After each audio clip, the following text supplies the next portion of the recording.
listening to the Daily Yogi podcast. Every weekday, I'll share timeless yogi wisdom in bite-sized relatable lessons you can apply immediately to help you expand your perspective on life. The modern religion of our times is scientism, the idea that the only things you're allowed to believe in are those that can be demonstrated on the basis of observation and experiments.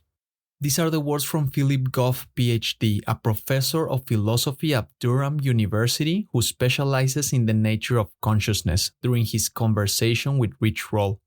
And he goes on to say, if you zealously clung to that, you wouldn't believe in your own conscious mind because that's not something that can be known about in that way.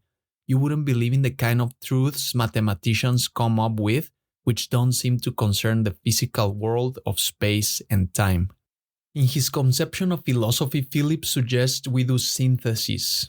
That is, in order to create a comprehensive worldview, we must take into account all the things we know to be true in different ways. Not only scientific truths of experiments, but also the reality of our own consciousness, philosophical truths, religious truths, and other aspects of human experience. Fundamental reality is not properly described by current scientific theories. You cannot look inside an electron to see if it's conscious, just as you cannot look inside your brain to see your consciousness. If the only way we knew about reality was through experiments, then science would be enough. But there's another way to know about reality and about consciousness, and that's through our immediate awareness. He emphasizes the need to bridge the gap between scientific plausibility and the mental and spiritual well-being of individuals.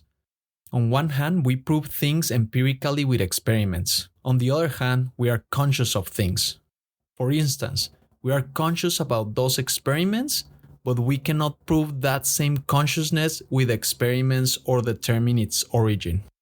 Aren't we in a very strange period of history where our official scientific worldview denies the existence of the most evident thing, our consciousness, the very thing that gives life meaning? In a way that's even crazier than any orthodox religious beliefs. We've got a philosophical dilemma. How do we bring these things together?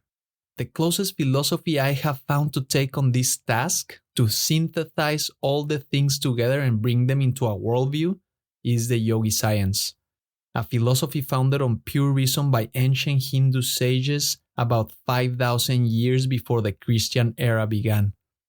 It is rationally acceptable, scientifically plausible, and good for our mental and spiritual health.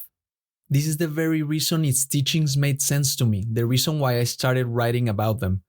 Although it's impossible to delve into depths in such a short space, I will need to write a book, I'll keep doing my best to bring you the ancient fundamental truths the yogis taught, to aid you in your development and growth as a human being. Lay aside preconceived ideas, religious teachings, and philosophical conceptions. Open yourself to this timeless wisdom and let it expand your perspective on life. Thank you for listening. If you found value in today's episode, rate the show or share with a friend.